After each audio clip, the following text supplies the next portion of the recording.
PKTV itu lahir tahun 97. 97, ya ya. Masya Allah, satu kebanggaan buat kita Iya, orang Bontang ini ya. betul Guru, betul Guru. TV Iya. lokal tapi skalanya Iya. nasional dan itu pertama kali. Pertama. PKTV itu menjadi bagian dari proses pembuatan aturan penyiaran. Dan itu jaminan rezeki mereka itu khusus spesial. Khusus, spesial. Tapi ya secara logika nggak mungkin lah mereka dijamin rezeki kalau orang tuanya nggak dapat juga. Iya. Kan rezeki dari orang tua. Pasti. Iya itu Guru. Iya, dan Luar ini biasa. dan apa namanya kalau bahasa Banjar itu sebagai apa? Mendatangkan rezeki. Dan terbukti memang Iya, orang tua yang memondokkan anaknya itu kebanggaan itu ya sekarang dan insya Allah akan ke depan gitu Iya, ya. iya. Assalamualaikum warahmatullahi wabarakatuh. Alhamdulillah wassalatu wassalamu ala Rasulillah Muhammad bin Abdillah wa ala alihi washabihi wa mawala amma ba'du. Ahbab yang dimuliakan, disayangi oleh Allah Subhanahu wa taala. Alhamdulillah pada saat ini saya bersilaturahmi lagi dalam program Bisa Saja Bincang Santai bersama saya. Dan ini alhamdulillah kami bersama orang yang insya Allah selalu bersama-sama di dalam dakwah kepada Allah, dalam menuju ridhonya Allah. Dan beliau ini adalah seorang yang mana juga sahabat, teman, dan orang-orang yang bisa sharing, bisa bertukar pendapat. Kami minta kepada beliau untuk mengenalkan beliau. Pak Teguh, silahkan. Sebagai manusia yang dianggap dewasa ya. Karena saya tentunya pada proses setelah lulus sekolah, terus saya kok masuk kerja itu di dunia entertain ya, dunia audiovisual itu mulai tahun 97. Dan pertama bekerja itu di bidang yang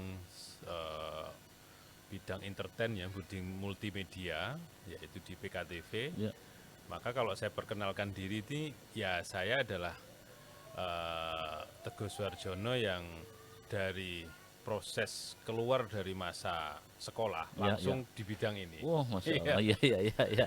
Nah, alhamdulillah waktu itu saya ini masuk di bidang itu yang dibawahi oleh Yayasan Baitur Rahman. Jadi TV yang dibentuk atau production house yang dibentuk itu berbasis dakwah. Kita hanya bekerja melakukan dakwah-dakwah yang di lingkungan Pupuk Kaltim. Maka kalau kami itu sekarang lahir dari perutnya Takmir ya. Kami ini gitu ya. Tahun berapa itu anunya PKTV? PKTV itu lahir tahun 97. 97, ya. Pertama kita hanya PH saja, production house namanya Retina. Retina Production itu ya. Retina itu kan mata itu. Mata ya. Jadi orang mengibaratkan bahwa kita itu bagaimana melihat dan akhirnya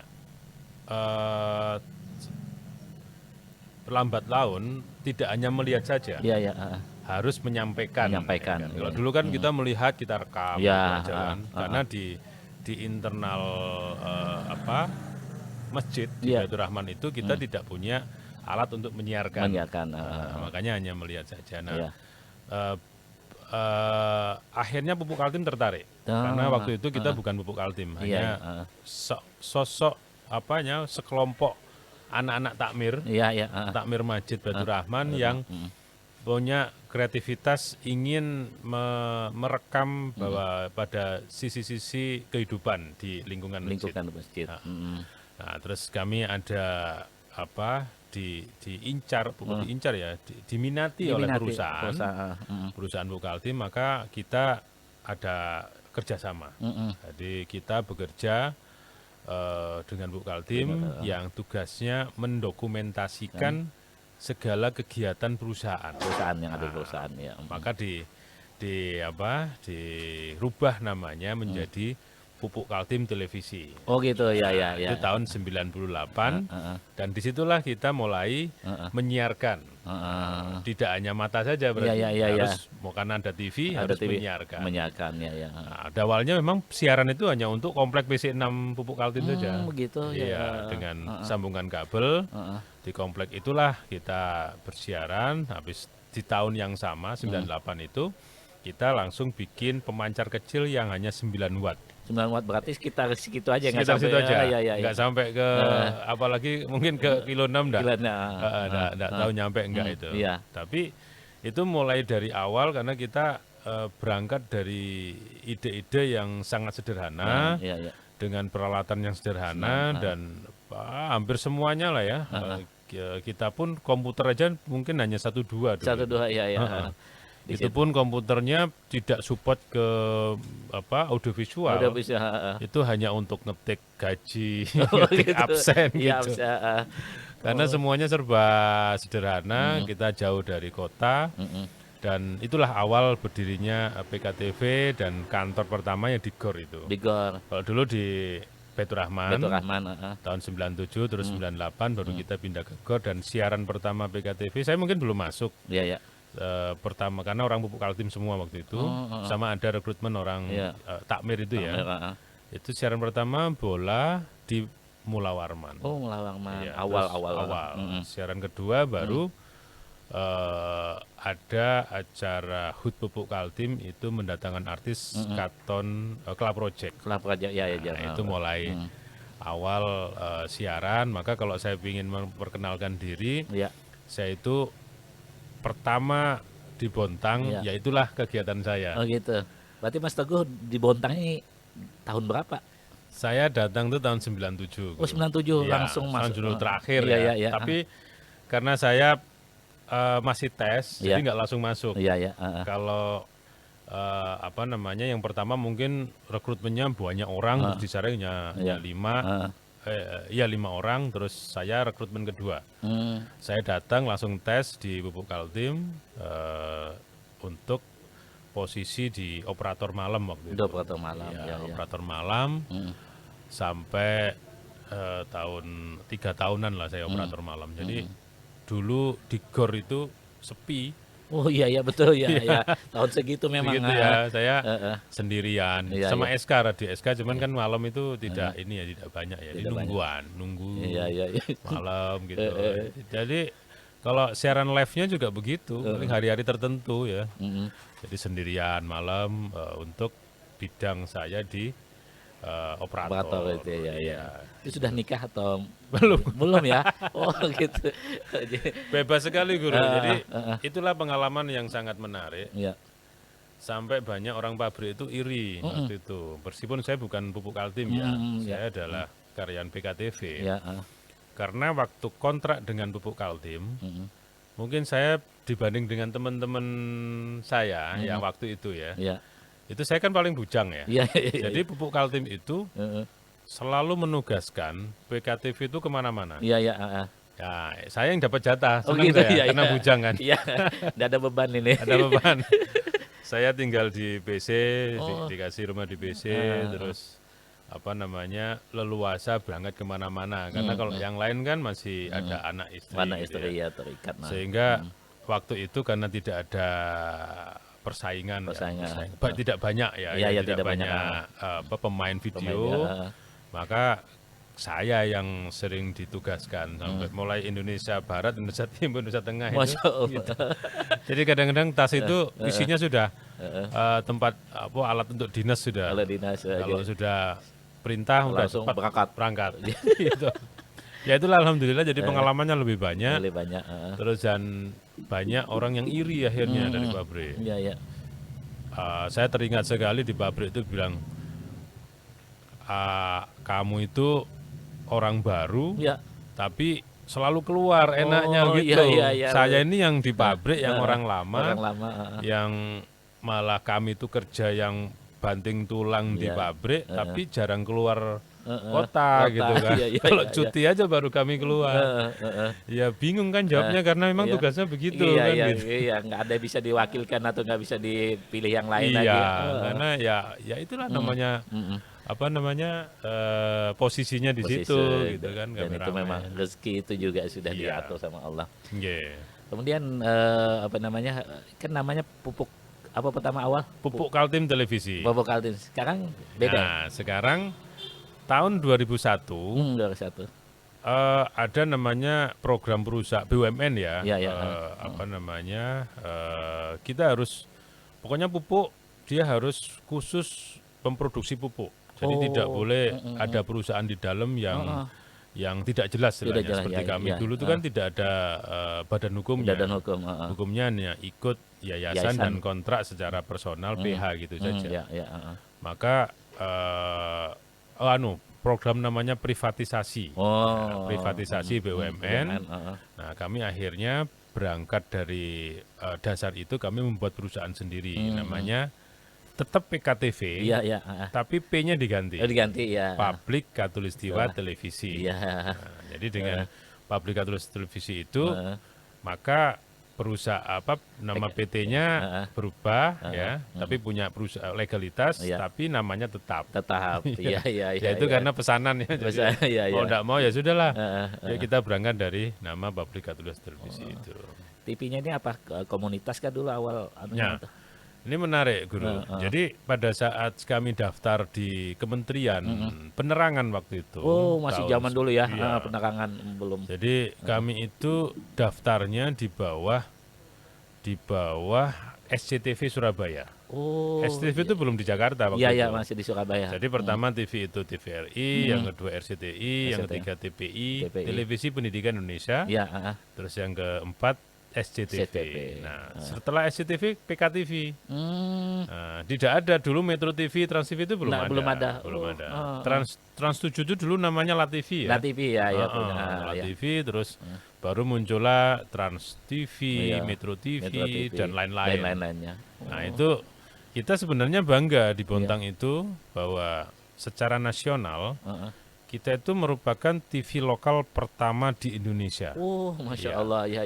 Jadi saya berani mengatakan ini, dan waktu itu sampai sekarang kalau ada yang berani menunjukkan mungkin bahwa lebih lama, maka kami siap untuk menjadi nomor 2 gitu.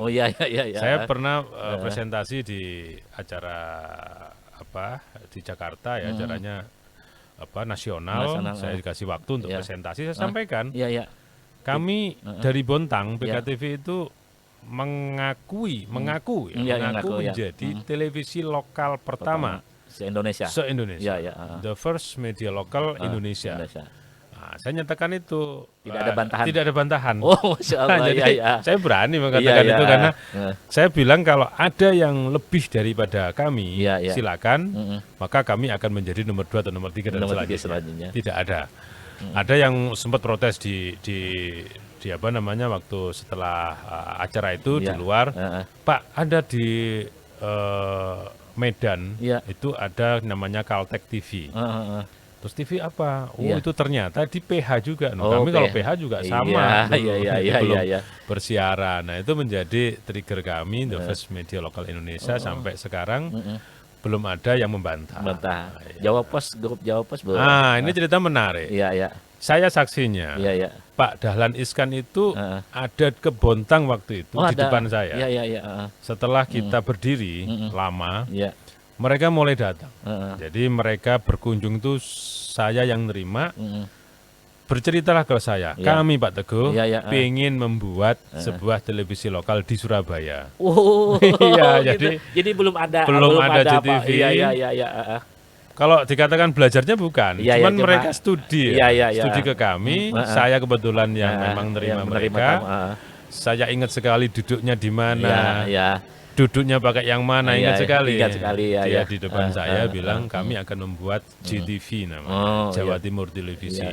Jawa Pos TV teman sekarang lebih diidentikan Jawa Timur Televisi.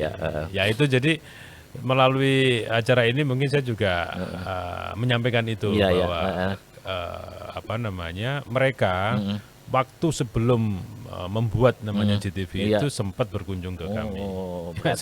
Berarti sejarahnya lebih duluan PKTV. Masya Allah, satu kebanggaan buat kita orang Bontang ini ya. Betul, Guru. TV lokal tapi skalanya nasional dan itu pertama kali. Memang ya itu tadi, kita berangkat dari dakwah. Dakwah bagaimana kita yang jauh dari mana-mana ya. Kalau dulu mau ke Samarinda aja jalannya udah nggak mulus ya. Jadi masih mikir mau ke sana aja harus pakai mobil yang khusus, jalannya gini gitu kan. Maka kita di daerah terpencil tuh bikin sebuah media yang memang bagaimana secara mohon maaf secara agama ya kita sebarkan gitu melalui PKTV dengan background kami dulu adalah Takmir Baitur Rahman. Terus yang kedua karena kita ada di lingkungan, maksudnya ada di hutan maka trigger kita juga berbasis pelestarian lingkungan.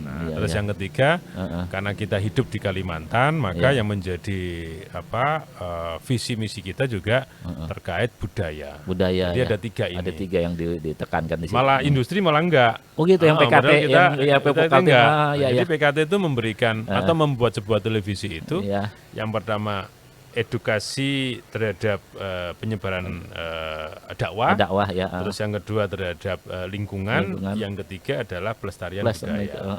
Makanya logo lama kita dulu kan segi empat itu segi empat warnanya hijau itu adalah lingkungan. Nah, lingkungannya terbuka, di bawah itu ada terbuka begini. Nah itu adalah memberikan syarat bahwa kita terbuka untuk semuanya. Terus di dalam tulisan PK-nya itu adalah warna coklat. Coklat itu adalah tanah ya, maksudnya di mana bumi kita dipijak, disitulah kita akan. Yang warna TV-nya berwarna hijau. Biru adalah langit.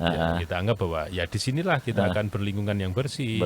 Menyampaikan sesuatu yang dingin, adem gitu. Itu seperti itu sih filosofinya. Masya Allah. Jadi sekarang ini sudah sudah diperbarui ya sistem alat-alatnya itu.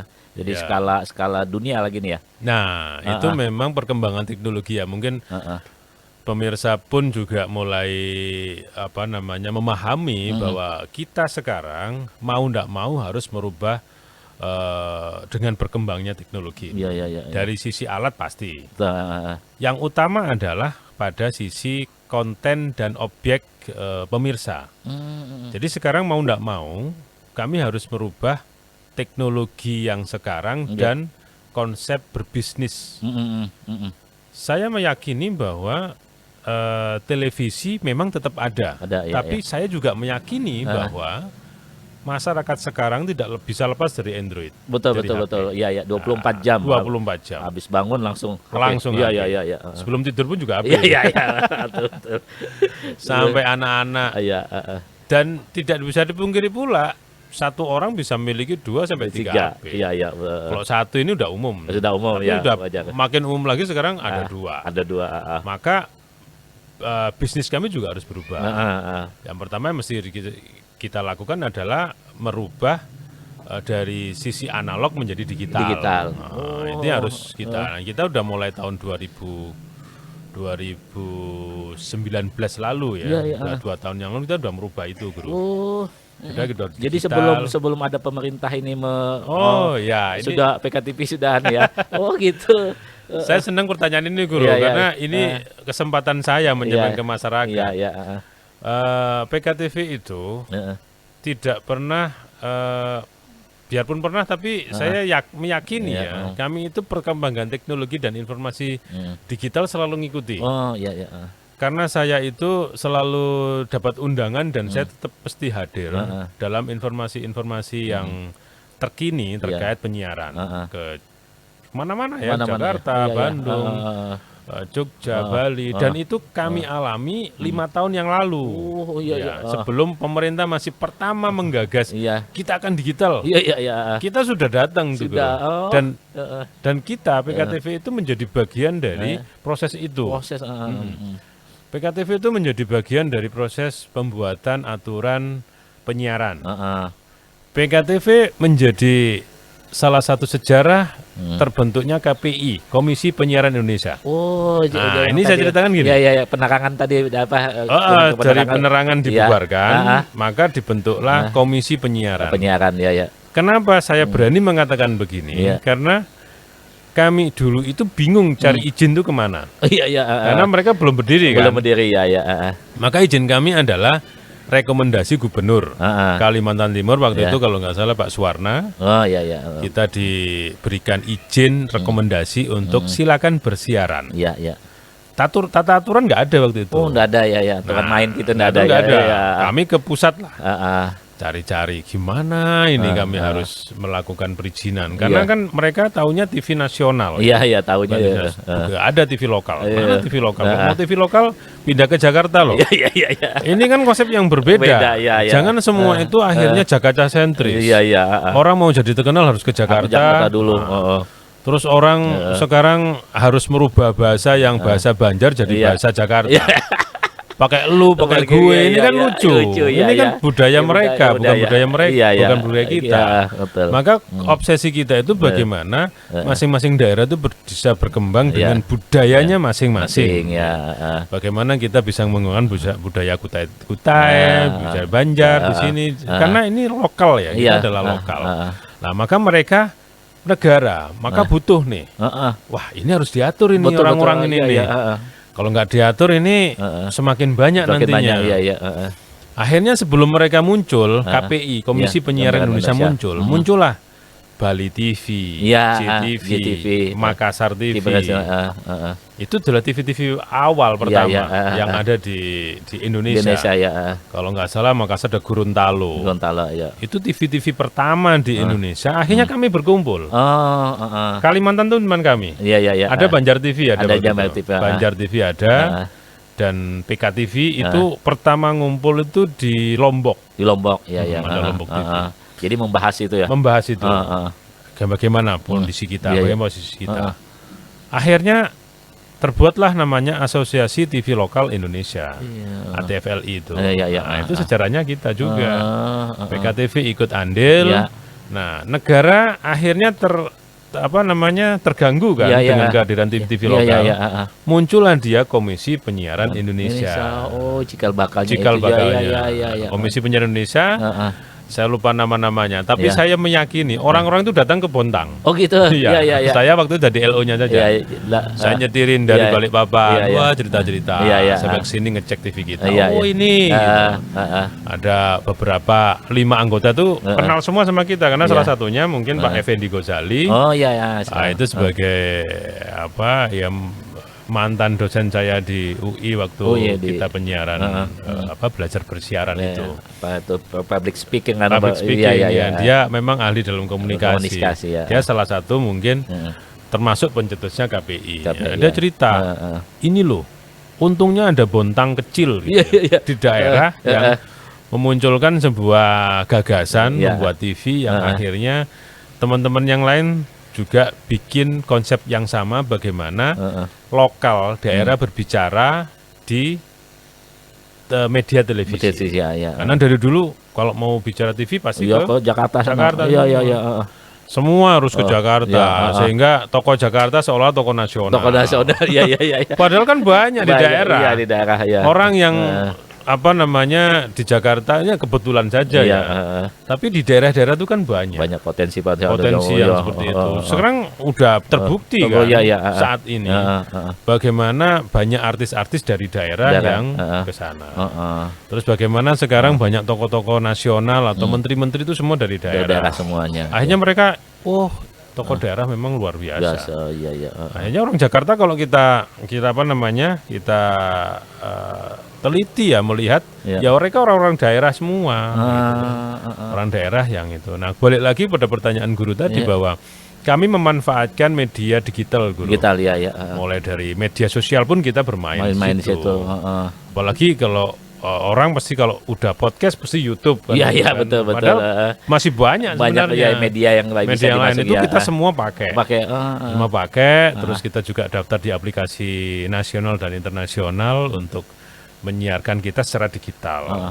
Di Android atau di Android. Jadi ada beberapa aplikasi di Play Store itu yang kita kerjasamakan. Oh gitu ya. Mirip-mirip sekarang yang paling terkenal Genflix mungkin. Iya, Genflix ini ada halaman ya. Ada halaman di dalamnya ada PKTV. Oh gitu ya. Terus ada televisi Malaysia juga kita jajakin. Terus macam-macam yang mereka ada kami coba daftarkan ke mereka. Jadi mereka dapat konten, kami dapat pemirsa. Ya betul. Seperti itu. Nah terus untuk siaran televisi sendiri PKTV sekarang sudah sampai ya selama 2 tahun yang lalu ya kita udah sampai ke Samarinda, sampai ke Tenggarong, sampai ke Kutai Timur. Masya Allah. Secara visual TV-nya. Jadi itu kalau kita di sini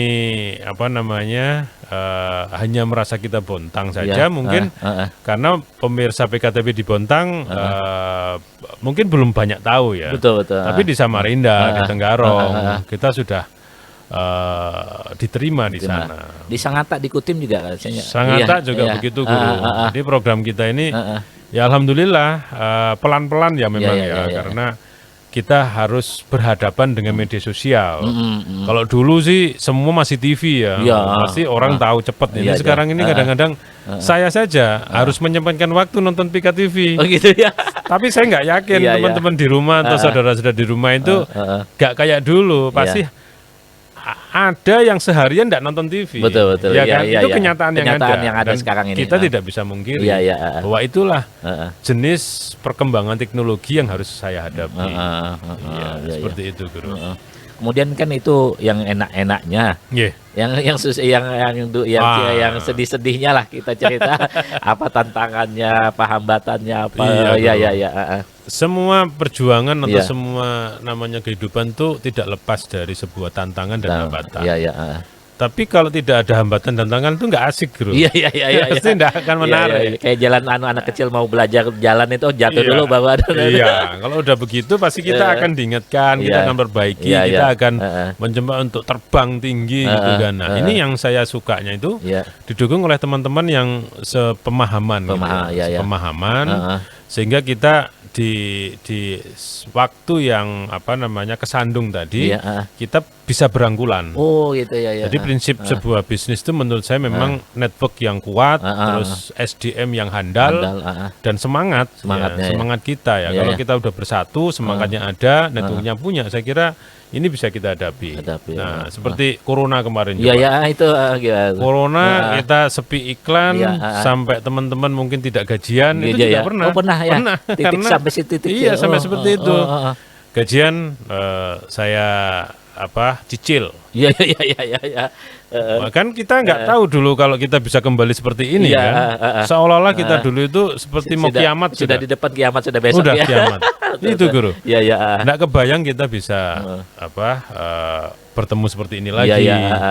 Lepas dari masker. Bagaimana kita dulu seperti sudah kayaknya ini benar-benar kiamat. Kita mau keluar bingung, mau terawih juga seperti mau itu sholat kan. Ibadah. Apalagi di pekerjaan.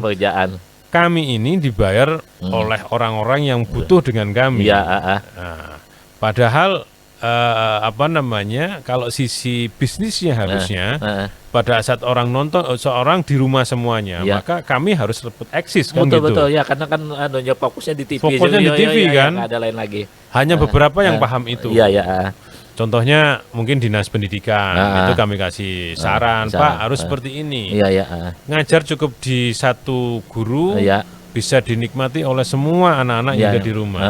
Tidak pakai paket data dan free kan orang nonton belajar. Akhirnya ada sedikit. Bagus juga. Itu mulai bisa bernafas. Bernafas ya. Tadinya waduh ini kayak apa ini? Sampai kapan gitu ya. Terus tidak boleh berkantor, tidak boleh ini. Nah, terus siaran seperti apa? Kan sedangkan gitu. alat semua di situ. Alat semua di situ. Kantor tutup. Apalagi tahu sendiri, kantor kami ada di Pupuk Kaltim di GOR itu. Di GOR itu dipakai untuk karantina. Sudah. Jadi emang itu tantangan yang dalam bisnis tidak ini. Terus yang kedua adalah pada kehadiran banyak media.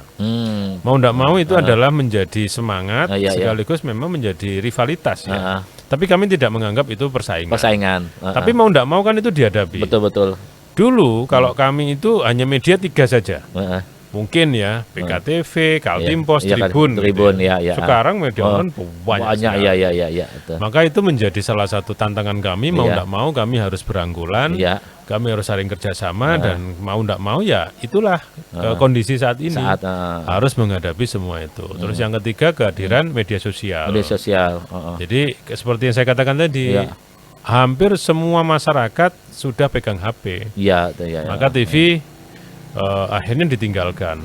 Tapi mulai kami meyakini bahwa informasi televisi itu lebih pasti ya, karena dikelola oleh orang-orang yang sudah bersertifikasi. Kalau media sosial kan pribadi akhirnya muncullah berita hoax. Betul. Ini percaya nggak tiba-tiba muncul yang aneh-aneh. Berita apa Iya, tapi kalau TV yang beritakan, saya yakin itu ada prosesnya. Ada proses. Kami punya undang-undang pers. Kami punya polisinya Dewan Pers. Jadi yang disampaikan televisi itu pasti hampir mendekati benar atau mungkin benar ya, dan dikelola oleh orang-orang profesional. Dan saringannya itu sudah seleksionnya sampai baru bisa ditayangkan. Akhirnya kayak kita ini seperti ini podcast ini kan tergantung siapa yang menayangkan. Kalau yang menayangkan memang dilihat dari sisi namanya baik. Contoh Nurdin TV. Nurdin TV kiblatnya udah jelas. Beda dengan sekarang mungkin banyaklah nama TV itu ya. Uka TV, macam-macam. Tergantung pemirsa pasti sudah melihat. Kalau ini tingkat kepercayaannya seperti ini. Nah itu keyakinan kami bahwa masyarakat pasti akan melihat pada siapa dia akan melihat sisi kelompoknya. Ini kelompok sekarang nih tidak bisa kita pungkiri. Kalau kita bicara kelompok TV A, ini ada partai A. Iya betul. Gitu. Itu tergantung yang kelompok TV B pasti akan kelompok B. Nah ini tugas pemerintah. Bagaimana seharusnya mereka mengatur itu. Maka pada saat dia melihat PKT, PKTV, mungkin dia melihat PKT. Ini punya PKT. Padahal sejujurnya kan kita juga berbicara bahwa kepentingan masyarakat. Betul. Tapi jujur kita memang PKT. Hanya pada isinya adalah kepentingan masyarakat. Tidak ada warna-warni ya. Tidak ada warna-warni. Karena memang tugas perusahaan seperti Pupuk Kaltim ini kan memberikan CSR ya. CSR-nya kita itu ya informasi kan itu. Jangan sampai terus-terusan masyarakat tuh berharap bantuan itu selalu berupa benda atau apa ya. Kan tidak seperti itu terus. Betul. Pelatihan. Terus termasuk penyiaran itu adalah pendidikan. Ya dakwah tadi. Kan memberikan sesuatu yang manfaat ya. Nah, seperti itu yang dilakukan oleh Pupuk Kaltim Televisi yang sekarang jadi PKTV. Ini. Sumber pendanaan itu. Nah, itu jelas karena kita di Pupuk Kaltim maka ada kontrak kontrak kerjasama yang memang itu menjadi namanya kontrak itu kan kewajiban dan kami pun juga ada kewajiban untuk melaksanakan hak dan kewajiban yang harus kita lakukan. Tapi Pupuk Kaltim itu luar biasa. Dia tidak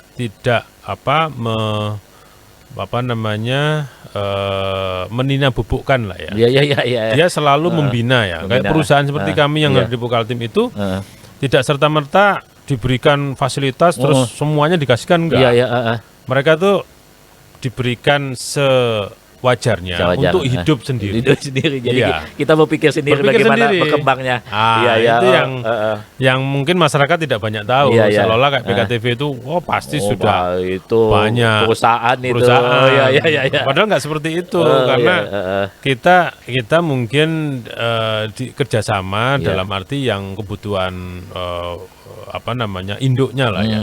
Yang lain kita improve. Kita harus keluar. Makanya kalau sekarang bisa sampai Samarinda, bisa sampai Tenggarong dan Kutai Timur, mungkin itu adalah sebuah improvisasi. Agar kita menjadi televisi yang memang layak sebagai TV swasta dan bisa dinikmati masyarakat secara menyeluruh. Nah, ini yang menjadi tantangan kami, apalagi kita dihadapkan dengan ibu kota negara. Betul, yang ini akan kita mungkin tahun depan ini kita sudah rame. Sudah ini rame kan. ya betul. Dan yang ini yang datang nih banyak sekali banyak. ya. Kalau negara mengatakan tahun depan 24.000 pegawai harus sudah ekspansi ke sini. Ya itu mungkin bisa terjadi, nggak usah lah 24, 10.000 saja. Aja sudah. Udah nggak karu-karuan kan gitu. Nah ini kami harus siap. Siap. Maka saya mengatakan pada teman-teman saya di BKTV, saya berani, kita harus berani menjadi televisi pertama di ibu kota negara gitu. Oh iya. Kan gitu ya. Iya tantangan nih. Tantangan nih. Karena saya lihat teman-teman yang di digital itu ada TV-TV yang sudah terbangun, tapi mungkin mereka berafiliasi dengan TV nasional. Oh gitu, ya. Contoh, TV A yang dari Jakarta, embelnya di bawahnya ada tulisan Kaltim. Oh padahal iya. mereka ada TV luar kan. Iya. Nah, TV B dari Jakarta juga yang hari-hari ini kita siarkan. Tiba-tiba membangun kantor cabangnya di Samarinda, di Balikpapan. Nah itu kan TV mereka, betul. Bukan TV dari kita kan.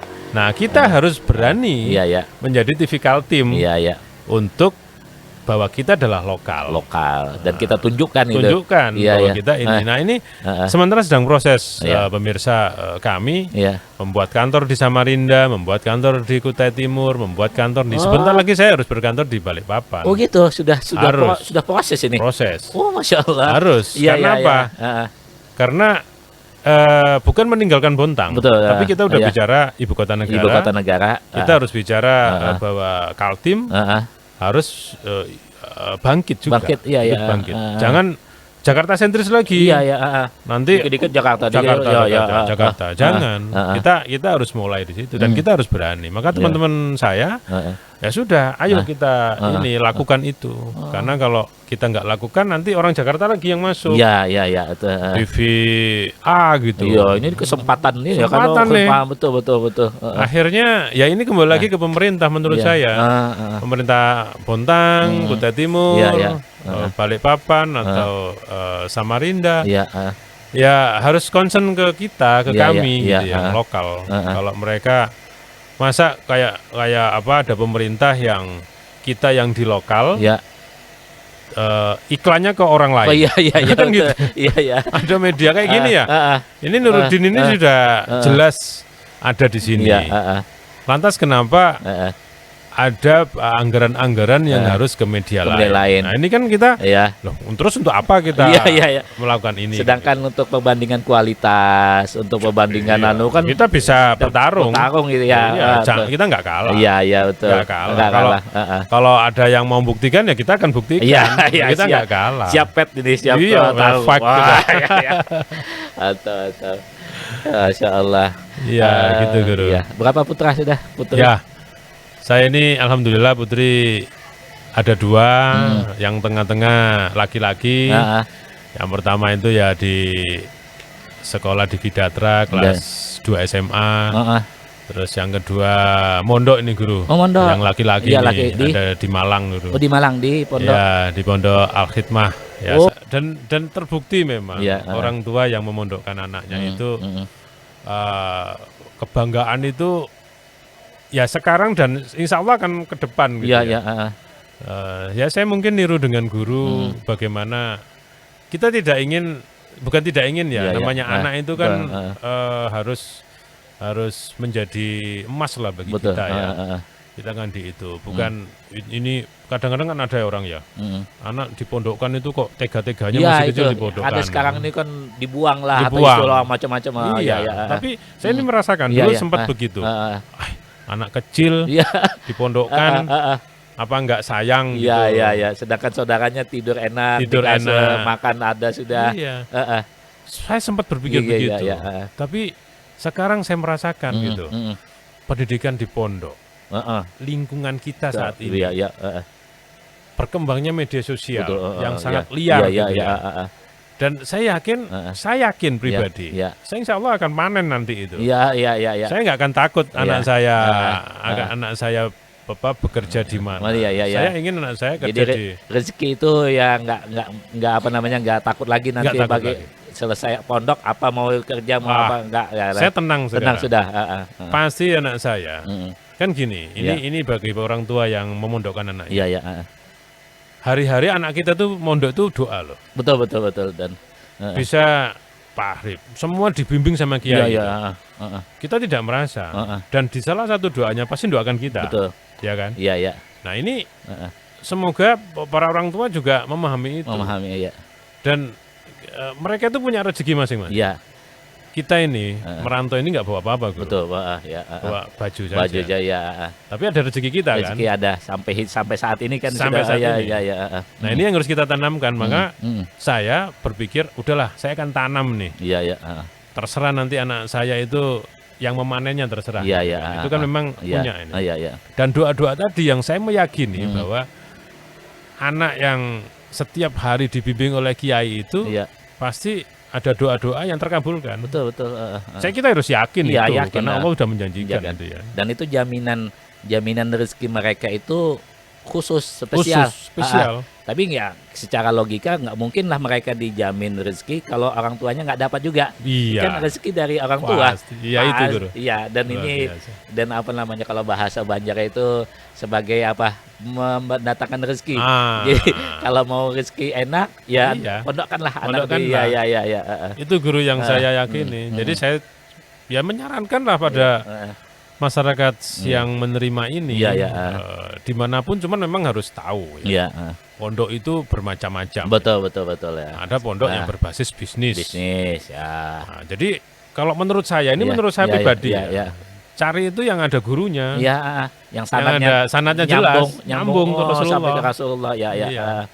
Ada sanadnya, ada tuntunan ilmunya, ada kiainya. Ada gitu kiai, ya, itu jelas kan, nih. Kan ada yayasan yang bagus besar, tapi nggak tahu sanadnya kemana. Nah, ini menurut saya lah saya meyakini itu. Iya. Kan sekarang ini lagi musim gitu, orang kaya bikin rumah apa gitu. Iya.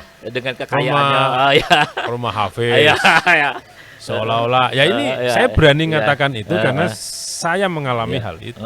Jangan sampai nanti kelihatan megah, pondoknya bagus, karena bisnis oriented. Ini kan sayang gitu kan, karena banyak anak-anak keluaran pondok yang tidak apa-apa, tidak dapat apa-apa. Dia hanya bangga orang tuanya, wah anakku mondok, gitu. Mondok di sana, mondok di sini. Outputnya dia bisa apa? Iya betul. Paling tidak ngimami aja lumayan gitu kan. Tapi saya meyakini ini bahwa tadi rezeki, terus nasib juga anak-anak itu. Saya ikhlas seneng gitu. Iya. Dan juga sholat jamaahnya teratur pasti sudah. 5 waktu tuh pasti jamaah. Teman-teman pergaulannya semua kita yakin mereka orang baik-baik. Dan ada cerita menarik dulu kalau kita bicara anak mondok itu. Ada contoh istri saya tuh khawatir nanti anak kita sakit gimana gitu kan. Betul. Jauh nih. Jauh nanti kalau malam-malam tiba-tiba demam gimana gitu kan. Terus saya katakan gini, nah itulah pendidikan tuh begitu. Iya, gemblengannya di situ. Akhirnya anak yang masih kecil gitu. Dia bisa berpikir, oh kalau saya sakit ini, saya harus begini. Iya. Kalau kita di rumah kita pasti kita kan, kasihan akan kita bawa ke dokter. Kapan dia akan kita ajarin begitu pikirannya. Akhirnya dari dini dia udah tahu yang harus dia lakukan. Harus kalau kita kan kalau di rumah ya pasti ibu atau bapak-bapak di rumah pasti begitu. Anak saya kita sakit, dokter lah. Dia nggak berusaha untuk mengobati diri sendiri. Tapi kalau di pondok coba secara perasaan, dia memang nangis. Betul, Tapi ke depan dia akan terbiasa. Dia sekarang mesti akan sedih. Aduh, aku sakit, panas, nggak ada orang tua di samping. Udah biar aja, namanya pendidikan. Pendidikan. Tapi dengan sendirinya dia akan melakukan, akan berpikir. Saya akan sakit ini. Pola pikirannya sudah dengan. Wah, pasti akan belajar dia. Dan yakin udah itu jauh dari mati kan. Kalau nggak usah khawatir gitu kan. Paling penyakit pondok itu ya gatal-gatal. Itu udah biar aja sudah. Karena apa, ini adalah belajar proses. Pasti gitu. kita juga begitu kan. Betul. Penyakit gatal-gatal udah biasa. Biasa aja. Jangan takut. Dan ini yaitu kalau kita bicara tentang sedih, ya semua orang tua sedih. Betul. Tapi lebih baik menangis saat mereka kecil, daripada nanti mereka besar kita menangis. Beda. Dan ini banyak kejadian. Iya gitu. Ini banyak kejadian. Saat ini orang tua yang sedih dengan anaknya yang out of control. Sudah dewasa, akhirnya kita ngingatkan pun sulit. Gitu kan banyak ya. Betul. Sudah besar, diingatkan susah. Iya, mau dimain ditegur dengan nggak bisa. Kalau nggak bisa, yang lawan ini yang. Iya itu betul. Ngelawan lagi. Ini jadi kita sekarang harus belajar bahwa anak-anak memang kita harus didik itu. Iya betul. Apalagi dunia nanti lain loh ini. Kita tidak bisa nyamakan dengan dunia yang kita dulu. Saat kita kecil nggak sama, beda jauh ya. Jauh. Pasti akan berhadapan dengan orang-orang yang sangat pintar, tapi pintarnya nggak tahu nih. Nggak tahu ya betul. Ini pintar cerdas atau ngerti? Iya. Kan beda ya. Beda. Ada yang pintar ngakalin. Ya. Tapi kalau ngerti ini kan nggak ini. Ya. Ngerti ini ngerti agama, ngerti orang tua, sopan santun. Kadang-kadang orang pintar ini malah ngajari orang tuanya. Iya. Padahal kita nggak pengen seperti itu kan. Iya betul. Orang tuanya karena sekolahnya masih SMA, dia sendiri S1, S2 ngajarin. Bu, bukan begitu. Iya. Ini sudah berubah. Betul.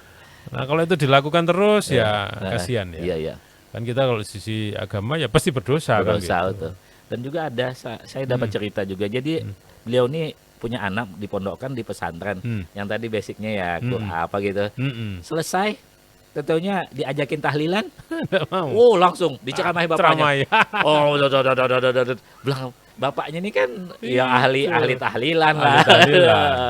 Nah itulah mungkin salah masukin gitu. Kalau saya sih nganggap salah. Iya. Ada pemahaman yang memang kita harus paham juga kan gitu ya. Ini gimana sih? Jangan asal mondokkan aja anak. Iya. Itulah bahagia sekali guru. Saya katakan anak saya itu yang kecil ke sekolah, tapi karena perempuan, kalau perempuan sama laki kan mungkin berbeda perlakuannya betul. Saya harus seperti itu ya, akhirnya bangga gitu ya. Ada kebanggaan, kita bekerja dengan ikhlas, nyaman. Ini kan untuk anak ini. Ada doa-doa yang secara tidak langsung kita rasakan. Kita rasa, iya betul. Masya Allah. Ini lama ini kelihatannya lebih 40 menit ini ya. Gak terasa gitu. Asiknya kita bicara. Jadi mungkin di ujung acara kita ya closing statement silakan apa yang mau disampaikan menyambut bulan Ramadan atau bagaimana pesan.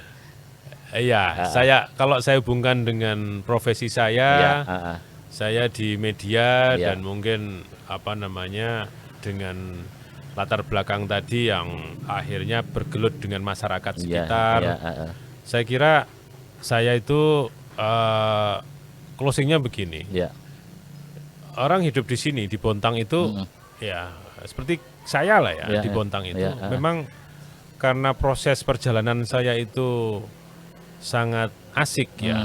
Saya kalau dikatakan media atau wartawan itu pasti dekat dengan berbagai kalangan. Iya betul. Mulai dari pejabat, mulai dari politisi mungkin ya, mulai dari pedagang, nelayan, semuanya lah ya.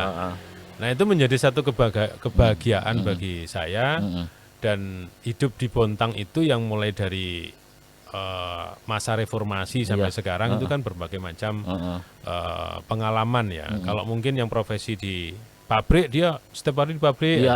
Mungkin asiknya saya di situ. Karena saya bisa di dalam, bisa di luar, di masyarakat. Bisa di semua profesi kan gitu ya.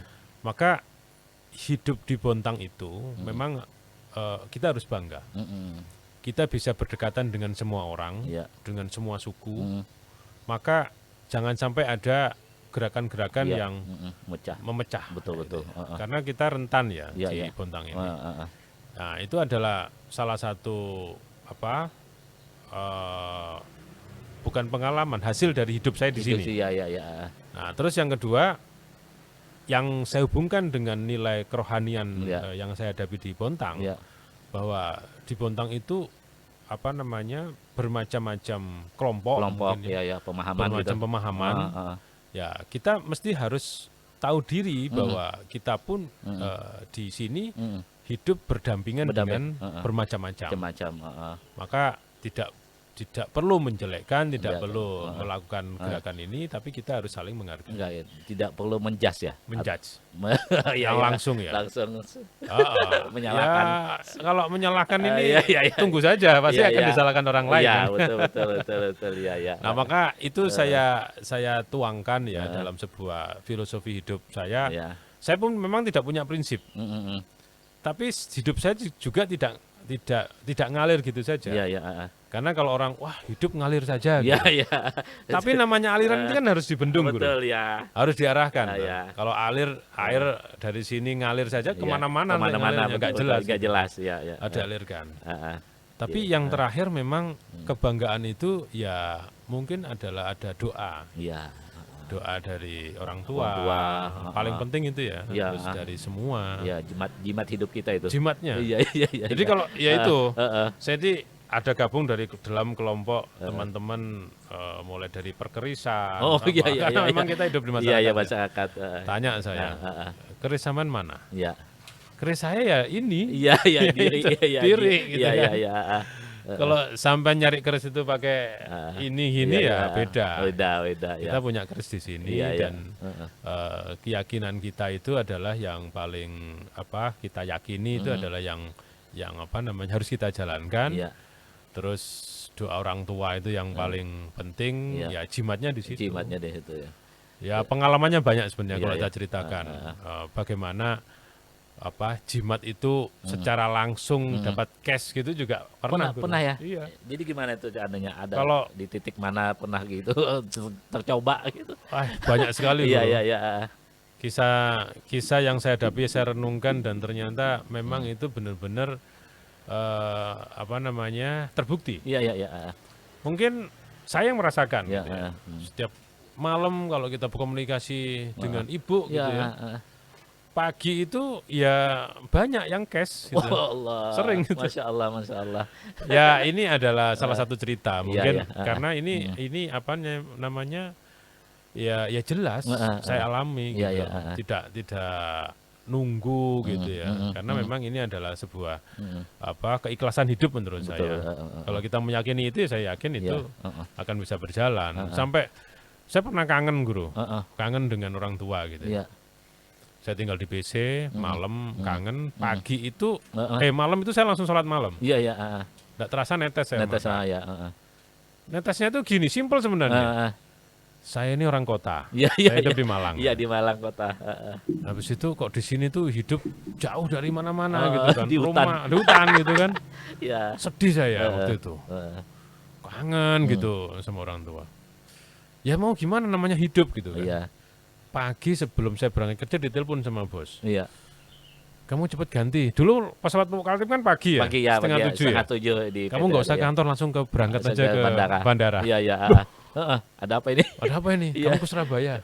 Ada pertemuan nanti malam. Langsung Guru. Gitu ya. Tapi itu satu saja. Yang banyak lagi ya. Banyak cerita-cerita yang seperti artinya di luar nalar kita di dalam. Ya langsung saya berangkat pagi langsung ketemu. Karena pesawat pagi itu di sini jam 6:30 ya. Sampai ke Balikpapan jam 7:30. 7:30 langsung masuk pesawat Surabaya jam 9, jam 10 udah ketemu. Coba. Kalau saya ceritakan, saya nggak berbohong. Banyak sekali. Nah, terus yang terakhir bahwa kalau saya ya jadilah diri kita sendiri. Jangan numpang sama orang lain. Tambah inspirasi boleh. Saya inspirasi dengan guru itu sah-sah saja. Tapi jangan sampai selalu kita tuh berdalih dengan orang. Gitu ya. Pingin saya nyantol dengan orang ini biar merasa diginikan. Kita harus diri kita yakin lah. Karena Allah itu memberikan manusia ini kan. Kalau kamu mau hebat ya belajarlah. Kalau kamu mau banyak rezeki ya bekerjalah. Gitu. Nah, kalau kamu mau terkabul ya berdoalah. Kalau itu sudah kau lakukan, serahkan dirimu. Betul. Kalau kamu nggak serahkan ya, terus mau apa lagi? Betul, kan? betul. Udah, kalau udah ikhlas serahkan, enteng. Gitu. Enteng. Jadi tidak ada beban lagi. Ada beban. Nah, kalau ada beban guru, gini, kalau saya, iya, saya taruh beban saya, saya taruh di atas apa namanya angan-angan lah, saya lepas. Loh, kita itu yang nyiptakan siapa kok? Betul. Kan, Iya. Masa Allah tidak memberikan saya bantuan? Gitu. Jangan beban itu dipendam terus, serahkan pendam. Ya caranya gimana? Kita malam-malam sholat malam gitu kan, udah kita serahkan saja, kita berdoa. Udah beban tuh kasih aja Allah. Allah ini bebanku, tolong dong dibantu. Kan, gitu. Nah, kita kan jadi tidak terbebani. Jangan sampai waduh, saya besok harus begini. Akhirnya pikiran kita jadi sakit. Itu. Ada beban, serahkan ya pemirsa kepada Allah. Saya besok menghadapi sebuah apa gitu.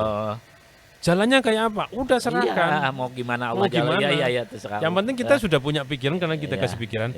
Nanti kalau pertanyaan ini saya akan jawab ini, kan jawab ini. Anggap jawaban itu dari Allah. Maka kita akan dapat jawaban yang bahagia.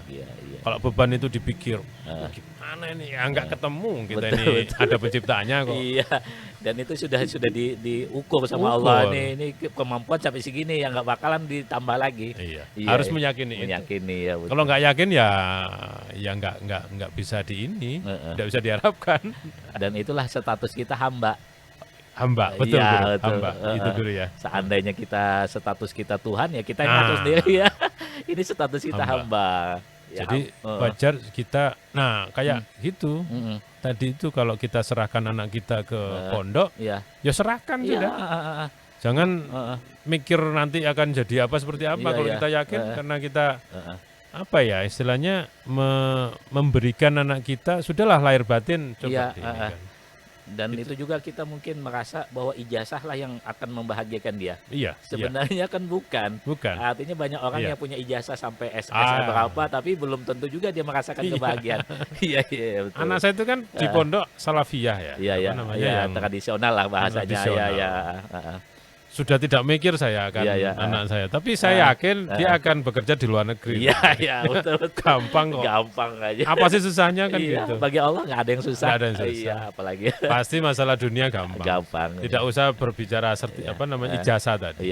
Karena kehidupan sekarang itu kita sudahlah, bisalah. Kita dikasih pikiran kok. Dan saya ini juga artinya bukti hidup ya. Saya guru. Ya mungkin Pak Teguh baru juga, belajar. Dan maksudnya Pak Teguh punya mobil. Ya saya juga punya. Kan punya rumah. Saya juga punya rumah. Kan? Karena udah diatur. Dan juga status saya mungkin Pak Teguh bekerja, saya ada juga di jalan yang lain mungkin Allah berikan rezeki. Betul. Dan bisa saja. Akhirnya bisa jalan. Bisa jalan gitu. Dengan nyaman, tugasnya sendiri. Seperti itu. Kalau dipikirkan ya mungkin saya nggak punya ijazah, saya nggak punya kerjaan, apa nanti makan. Tapi alhamdulillah sampai anak yang saya paling tua kan sampai ke Yaman. Itu apalagi guru. Artinya sampai sudah ke situ. Jelas sampai ke sana dan luar biasa. Dan ini menarik sekali perbincangan kita, tapi karena waktu yang membatasi kita. Ya pinginnya lama ingin silaturahmi sama Pak Teguh karena lama tak berjumpa. Inilah waktu yang akan datang. Jadi saya mengucapkan terima kasih bersama kru yang bertugas saat ini kepada Pak Teguh atas jamuannya, atas pelayanannya dan semuanya. Dan mohon maaf kalau ada merasa terganggu lah atau mungkin ada ketidaknyamanan. Jadi itu dari kami. Silakan Pak Teguh apa? Itu aja. Terima kasih guru atas waktu dan kesempatan saya bisa berdiskusi seperti ini. Alhamdulillah. Ini saja yang kami bisa sampaikan di acara Bisa Saja. Artinya ini adalah sifatnya silaturahmi dan bincang ini tidak ada konsep yang satu judul apapun, tapi ini kena namanya silaturahmi. Dan pembicaraan ini ada baiknya silahkan diambil, ada faedahnya silahkan diambil manfaatnya. Kalau tidak ada ya taruh di samping, disilah. Karena ini perbincangan ya insya Allah mudah-mudahan kalaupun ada pelajaran yang bisa diambil, ambil. Karena ini pelajaran hidup yang tidak ada di sekolahan, yang tidak ada di buku. Ini saja dari saya. Saya mohon maaf, terima kasih. Wallahu muwaffiq ila aqwamit thoriq. Assalamualaikum warahmatullahi wabarakatuh. Assalamualaikum warahmatullahi wabarakatuh.